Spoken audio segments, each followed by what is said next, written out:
Широки надлежности, а ограничени кадровски и финансиски капацитети е рецептот за ризик од корупција во општините, покажува истражувањето на Центарот за граѓански комуникации во рамките на проектот Заштита од корупција, кој беше презентиран денес.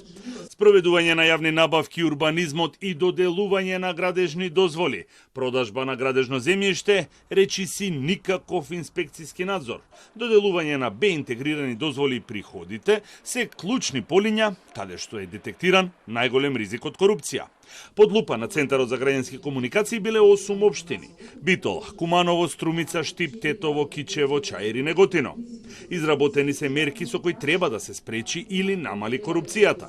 Дел од нив се имплементирани, а дел допрва треба да се имплементираат. Корупцијата е навистина предизвик во услови кога сведочиме дека со декади наназад санкционирањето на корупцијата изостанува и во услови кога корупцијата произлегува дека исплатлив под наводници бизнис.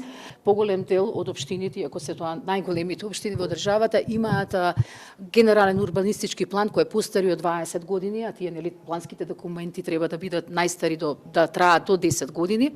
Понатаму констатиравме дека деталните урбанистички планови се менуваат во најголем дел, дури 2/3 кај сите општини кои ќе се оберете, по барање на физички и правни лица, што значи дека општините воопшто не го планираат урбанизмот, туку тоа последица на интересите на градежните фирми и на физичките лица. Корупцијата е клучниот проблем со кој се соочуваат холандските компании кои работат во Македонија, кажа амбасадорката Узлем Джанел, а тоа било потврдено од интерна анкета која била спроведена меѓу холандските инвеститори.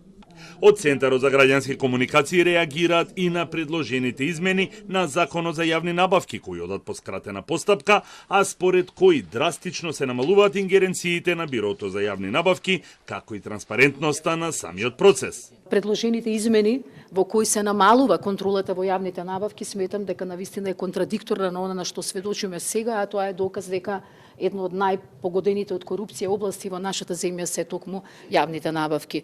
Од тука сметам дека треба сериозно да се размисли околу предложените измени, да не речам дека во најголем дел и да се повлечат и да се отвори една широка јавна расправа во однос на тоа доколку треба да се подобрува контролата во јавните набавки, како тоа да се направи квалитетно. На овие законски измени реагира и од антикорупцијската комисија, како и од опозицијската СДСМ.